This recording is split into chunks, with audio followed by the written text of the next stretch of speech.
সম্মানিত ভিউয়ার্স, আশা করি সকলে ভালো আছেন। আপনাদের মাঝে আবারও নিয়ে চলে আসলাম 8 ইঞ্চি জাম্বো কন্ডম। এটি সাধারণত যারা সময় পায় না, ডায়াবেটিসের সমস্যার কারণে স্ত্রীকে সময় দিতে পারে না, সহবাসে সময় পায় না, তাদের জন্য মূলত জাম্বো কন্ডমটি। এটি সিলিকন দিয়ে তৈরি, খুবই নরম।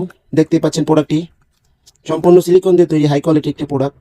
দেখতেই পাচ্ছেন এটা সামনে দিয়ে 1.5 ইঞ্চি পরিমাণে বরাদ থাকবে, এটা পুরাটা 8 ইঞ্চি পরিমাণে আছে। দেখুন প্রোডাক্টটি কতটা হাই কোয়ালিটি। এটা লক সিস্টেম, এখান দিয়ে আপনার প্যানিসটা দিবেন, তারপরে এখানে লক করে দিবেন। যতটুকু টানার প্রয়োজন ততটুকু টেনে আপনার অন্ডকোষটি দিয়ে দিবেন, তাহলে লক হয়ে যাবে। লক হয়ে যাওয়ার কারণে আপনার যদি নিস্তেজ হয়ে যায়, তখন আপনার অনেকক্ষণ পর্যন্ত আপনার স্ত্রীকে সময় দিতে পারবেন। দেখতেই পাচ্ছেন প্রোডাক্টটি কতটা কোয়ালিটিফুল একটি প্রোডাক্ট। এটি সম্পূর্ণ সিলিকন দিয়ে তৈরি। প্রোডাক্টটি যদি আপনারা অর্ডার করতে চান, আমাদের স্ক্রিনে দেওয়া নাম্বারে যোগাযোগ করতে পারেন। আমাদের স্ক্রিনে দেওয়া নাম্বারে হোয়াটসঅ্যাপ, ইমো সবই আছে, আপনি চাইলে যোগাযোগ করতে পারেন। আশা করি সকলে ভালো থাকবেন। ধন্যবাদ।